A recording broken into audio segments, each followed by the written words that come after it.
Hi friends welcome to BBN study and research centre पुराना pension उपरे बहुत बड़ अपडेट आसी आसतु डिटेल्स जानिबा कि ओपीएस विषय कौन कह जाउची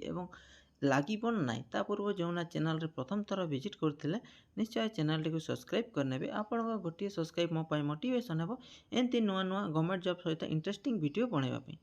तो पुराना पेंशन लागि दिल्ली रे जातीय कार्यकारिणी बैठक भुवनेश्वर पुराना पेंशन लागि दिल्ली रे जातीय कार्यकारिणी बैठक ପାଇଁ महासंघ सभापति विजय मल्ल नेतृत्व में 3 दिनिया 3 प्रतिनिधि दिल्ली यात्रा करछंती। तो आपण समस्ते जानिथिबे कि ओपीएस लागि समस्ते लागि पड़छंती एवं बहुत शीघ्र यह लागिबार संभावना अछि किंतु ता पई कोन आंदोलन करि पड़बो विभिन्न देखंतु प्रथम रे हितला डिजिटल आंदोलन जोटी हैशटैग ओपीएस देई करी ये करथिले जहा ऑल वर्ल्ड रे द्वितीय ट्रेडिंग रे हेइथिला ट्विटर माध्यम रे यह मते सेमती सबु राज्यर प्रतिनिधि माने दिल्ली रे बैठक बसिचंती काहेकि जातीय पेंशन योजना को विरोध करी पुराना पेंशन नारा देथिले। तो जो एनपीएस लागि थिला तापरे कोन यूनिफाइड पेंशन सिस्टम लागि थिला ताको विरोध करी पुणी थरे ओपीएस लागिबा पई समस्त नारा दैछंती। यह केमती हेबो यह देखंतु डिजिटल माध्यम रे हेबो सोशल मीडिया माध्यम रे किंतु लड़ाई करबा को पड़िबो ताहा हेले ही ओपीएस लागि पारिबो।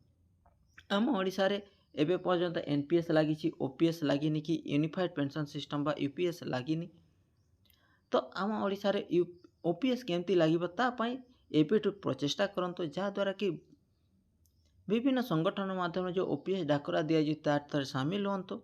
एवं ओडिशा रे ओपीएस को आनिबा को चेष्टा करंतु जहा द्वारा कि समस्त जो चाकरी कार्ड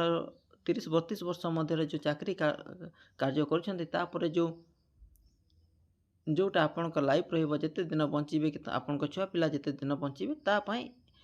ओपीएस आसीबा निहाती जरूरी नहले एनपीएस किंबा यूपीएस आसिले आमर किछि फायदा नै। तो देखंतु यही नहीं केंद्र सरकार निके गत वर्ष दाबी रखिथिले गत साधारण निर्वाचन कमिशन कर्मचारी माने भोट फॉर ओपीएस नहीं तो भोट नहीं बोली जो कौन नारा देते साधारण निर्वाचन को बहुत प्रभाव पड़े। गत 24 रे केंद्र सरकार कैबिनेट निष्पत्ति अनुଯାयी आग को यूनिफाइड पेंशन स्कीम लागू करा जिवो बळे याको नै समीक्षा विरोध करबा निमंते आसंता रविवार दिल्ली ठारे समस्त राज्य नेतृत्व नहीं एक बैठक सांबादिक सम्मेलन अनुष्ठित हेबाको जाउची। तो यह सांबादिक सम्मेलन के आज रविवार दिन ऑलरेडी हो जाइए यह थी लेटेस्ट अपडेट। तो आग को बहुत शीघ्र ओपीएस आसब के आमर आशा एवं भरोसा ओपीएस आसिले समस्त